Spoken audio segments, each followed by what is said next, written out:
Hi children, today's topic is chapter number 13, Organisms and Environment. Ecology deals with interactions among different organisms and their environment. Organisms get adapted to their environment for their survival and reproduction. The rotation of Earth about its axis bring about changes in the environment leading to different seasons. This leads to the formation of various biomes such as desert, grassland, etc. Life not only exists in favorable habitats but also in harsh and extreme conditions. The environment of an organism can be divided into abiotic factors and biotic factors. Let's learn about abiotic factors. Some of the most major abiotic factors are temperature, water, soil, and light. Temperature. It is the most relevant abiotic factor since all organisms require an optimum temperature for their metabolism and other body functions. Depending upon their ability to tolerate temperature range, organisms are of two types: stenothermal and eurythermal. Stenothermal means it is restricted to a narrow range of temperature, whereas eurythermal can tolerate a wide range of temperature. Let's discuss about water. Water also is a major influencing factor. Life on Earth is impossible without water as it forms the major constituent of all living cells. In oceans, where quantity of water is not a limitation but the quality of water becomes one. Depending upon the ability to tolerate salinity, organisms can be stenohaline and euryhaline. Stenohaline means restricted to the narrow range of salinity, whereas euryhaline tolerant to wide range of salinity. Let's learn about soil. The natural and composition of soil differs from one place to another depending upon the climate, weathering process, and soil development method. The characteristic features such as soil composition, grain size, percolation, water holding capacity, etc. determine the nature of the organisms it can support. Light. The major source of light on Earth is the sun. Light is essential for plants to perform photosynthesis. Certain plants become adapted to perform photosynthesis under very low light since they are constantly overshadowed by tall trees. Many plants also depend on light for their flowering, like photoperiodism. The availability of light on land is comparatively higher than that of in water. Now let's discuss about responses to biotic factors. All organisms, in order to sustain maximum functionality, maintain a constant internal temperature or internal environment called as homeostasis. An organism may adapt on one of the strategies for homeostasis. Those are regulate, confirm, migrate, suspend. What is regulate? Certain animals have ability to maintain a constant temperature and a constant osmolarity to keep up their homeostasis. Mammals have a constant body temperature, that is 37 degrees, irrespective of outer temperature. In summers, to maintain the temperature, we sweat, and in winters we shiver, which produces heat. What is confirm? Animals and plants except mammals do not have a constant body temperature, and their body temperature changes in accordance with the outside temperature. Such organisms are called as conformers. Conformers have not evolved, they have become regulators since the regulation is energetically more expensive. Let's learn about migrate. The organism can move temporarily from stressful habitat to more hospitable areas and return once the period changes. Bird can migrate from cold regions to relatively warmer regions during winter and vice versa during summers. What is suspend? Some organisms cease to be metabolically active during stressful period. They suspend all activity and enter a period of dormancy. For example, spores in bacteria and lower plants, and hibernation, which is called as winter sleep, and aestivation, which is called as summer sleep in animals. Similarly, zooplankton enter diapause, a stage of suspended development during unfavorable conditions. Now let's learn about adaptations. Adaptations are certain characteristics that organisms develop in order to survive and reproduce better in their habitat. These adaptations can be physiological, behavioral, or morphological. Some of the adaptations are Desert plants have thick cuticle on their leaf surface and stomata arranged in deep pits to reduce water loss. Their special photosynthetic pathway CAM enables their stomata to remain closed during daytime. Their leaves are reduced to spines and photosynthesis is carried out by flattened stems. Another example is animals of colder regions have shorter limbs and ears to minimize heat loss, which is called as Allen's rule, and the body is covered by thick fur to reduce the heat loss. Their body has a thick layer of fat called blubber below their skin that acts as an insulator to minimize heat loss. The next example is people living in high altitudes have high RBC production and increased breathing rates. The last example is some desert animals are capable of burrowing in order to escape the heat. In addition, some desert animals such as kangaroo rat are able to meet their water requirements through internal fat oxidation. They also have ability to concentrate their urine. Now, let's learn about population. It is a group of similar individuals living in a geographical area, sharing similar resources and capable of interbreeding. Population has certain attributes which individual organisms do not possess. Example, birth rate per capita births, death rate per capita deaths. What is sex ratio? Ratio of number of males to females in a population is called as sex ratio. What is age distribution? A population can be composed of individuals of different age groups.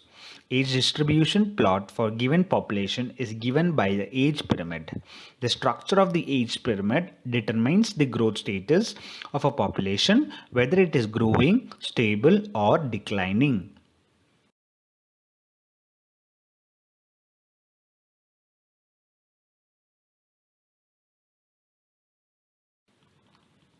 Population size, more technically, is referred as population density, denoted as N, which indicates the number of individuals inhabiting a particular niche. If the population is huge, then relative density is measured instead of absolute density, while measurement is time consuming. Now let's learn about population growth. The size of the population is an ever-changing aspect since it depends upon the availability of food, predation, weather conditions, etc. This gives us an idea whether a certain population is growing or declining. Some of the reasons for the increase or decrease in populations are natality, which is denoted as B. Natality means the number of births during a given period in a given population. The next one is mortality, denoted as D, number of deaths during a given period in a given population. The next one is immigration, I, the number of individuals of same species who have come into the habitat from elsewhere during a given period. The next one is immigration, E, number of individuals of the same species who have left the habitat and gone elsewhere during the given period. If n is a population at time t, then its density at t plus 1 is n t plus 1 is equals to nt plus b plus I minus d plus e. Now let's learn about the growth models. There are two types of growth models. One is exponential growth and another is logistic growth. What is exponential growth? When the resources are unlimited, a population tends to grow in an exponential pattern. If a population size is n and the birth and death rates are b and d respectively, then increase or decrease in n at t, that is time period, is given by dn divided by dt is equals to b minus d into n. If b minus d is equals to r, then dn by dt is equals to r into n, where r is the intrinsic rate of natural increase, or we can take it as nt is equals to no into ert, where nt is population density at time t, where no is population density at time 0, when r is intrinsic rate of natural increase, e is the base of natural logarithms, that is 2.71828. Now let's learn about logistic growth. When the resources are limited, leading to competition between the individuals and survival of the fittest, the population tends to grow in a logistic manner. In this kind of growth, there is an initial lag phase followed by an acceleration or deceleration phases and finally asymptotic when it reaches its carrying capacity called K.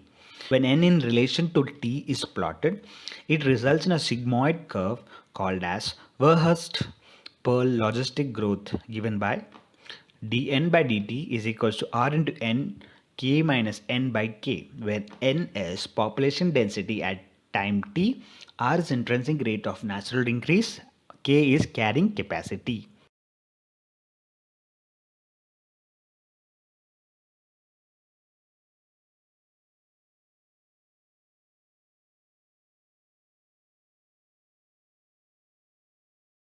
Now let's learn about population interactions. A natural habitat consists of many organisms living together, and these organisms communicate and interact with each other.